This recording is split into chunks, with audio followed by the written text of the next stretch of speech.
Eh bien salut tout le monde, c'est So, j'espère que vous allez bien, moi ça va plutôt nickel. Comme d'habitude, aujourd'hui on se retrouve pour une suite des infos de So sur un personnage des films Transformers encore une fois, parce qu'aujourd'hui nous allons parler de Ironhide dans les films du Bayverse. Donc avant de commencer tout ceci, je vous laisserai vous abonner, parce qu'on est bientôt aux 200 abonnés, et qui dit les 200 abonnés dit que potentiellement une bonne petite vidéo urbex avec Balou et Alex. Mais voilà, donc n'oubliez pas de partager, de vous abonner, de lâcher un like, ça fait toujours plaisir. Bref, sur ce, commençons.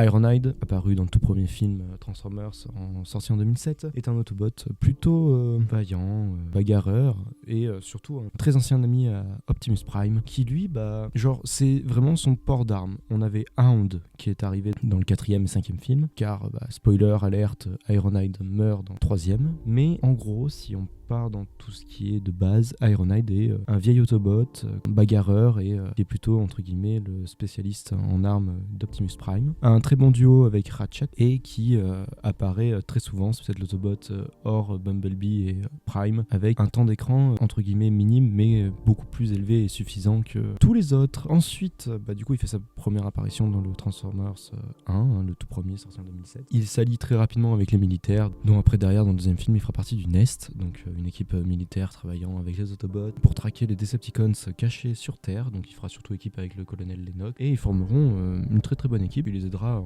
dans la plupart de leurs missions, tout comme dans le premier film du coup il combat avec eux Starscream, Brawl, puis un peu face à Megatron au début, mais bon c'était normal.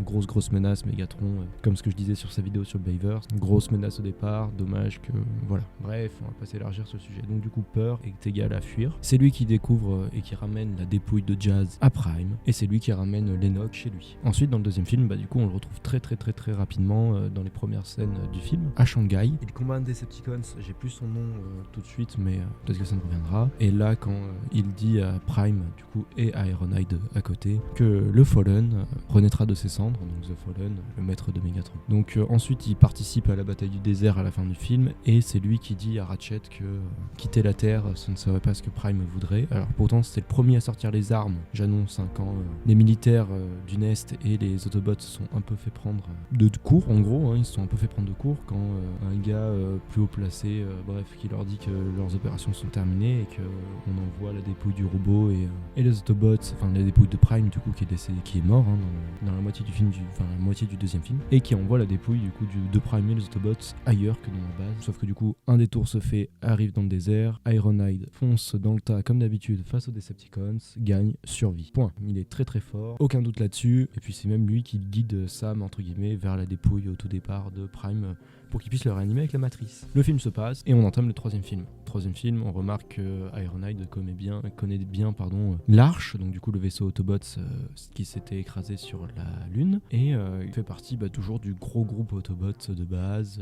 On le voit en action un tout petit peu au tout départ, assez bref, assez rapide, mais il a pas mal de lignes de dialogue par rapport aux autres Autobots et ça fait excessivement plaisir. Ensuite, du coup il combat les Dreads et malheureusement, dû à la trahison de Sentinel Prime, meurt sous ses coups de canon à rouille. En gros c'est un canon à rouille on va dire, et du coup c'est là où notre très cher Ironhide, mon personnage préféré des 3 premiers films, meurt, auquel cas j'en suis dégoûté parce que j'aurais adoré le voir en action pendant la bataille finale à Chicago. Je vous jure, je pense que la bataille finale ne se serait pas déroulée comme elle s'est déroulée si Ironhide était toujours en vie. Mais bon, au moins il aura fait un peu de dégâts, il aura tué 2 Dreads et il avait un très bon duo aussi avec Sideswipe, mais bon, dommage qu'il n'ait pas survécu. Donc Ironhide meurt, on voit vite fait une carte que les nouveaux militaires envoient par rapport à la traque, on voit très bien que sa tête est barrée, comme quoi il est déjà mort. Et dommage, très dommage pour ce personnage là. Mais bon, après du coup le personnage entre guillemets qui le remplace, on va dire, c'est Hound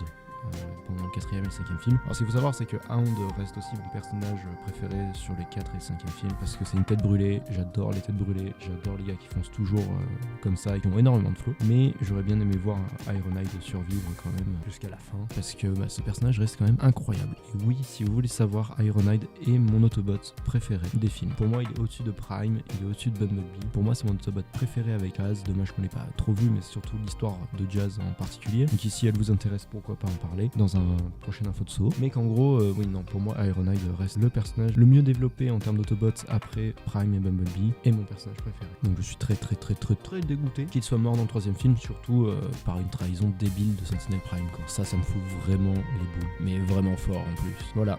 C'est tout ce que j'avais à dire, désolé, cette vidéo est plutôt courte, j'avais envie de faire un truc un peu à la One Again. Donc si ça vous a plu, je vais être peut-être un peu rapide, si vous voulez plus de détails, de toute façon je pense que je dédierai une grosse vidéo sur l'histoire d'Ironhide, son passé, dans la première continuité, enfin dans la G1, dans les séries, dans les films, on va pousser un peu plus les performances, et potentiellement son retour aussi dans le film Bumblebee, où j'ai beaucoup apprécié son caméo. Mais si ça vous intéresse, pourquoi pas me le dire en commentaire, et qu'on continue du coup cette petite série d'infos de Soho, que je trouve assez sympathique à faire en ce moment. Bref, sur ce, j'espère que cette vidéo vous aura plu. Moi, ça a été un régal de la tournée, comme d'habitude. N'oubliez pas de vous abonner, on est très proche des 200 abonnés, ce serait excellent de les passer avant l'année 2024. J'ai pas mal de projets en route et en cours pour 2024. N'oubliez pas de vous abonner, partagez, rejoignez-moi sur mes réseaux, Instagram, TikTok, Twitch, Twitter, Discord, toujours. Tout est dans la description comme d'habitude. Et puis moi, je vous dis à la prochaine pour une nouvelle vidéo. Salut tout le monde.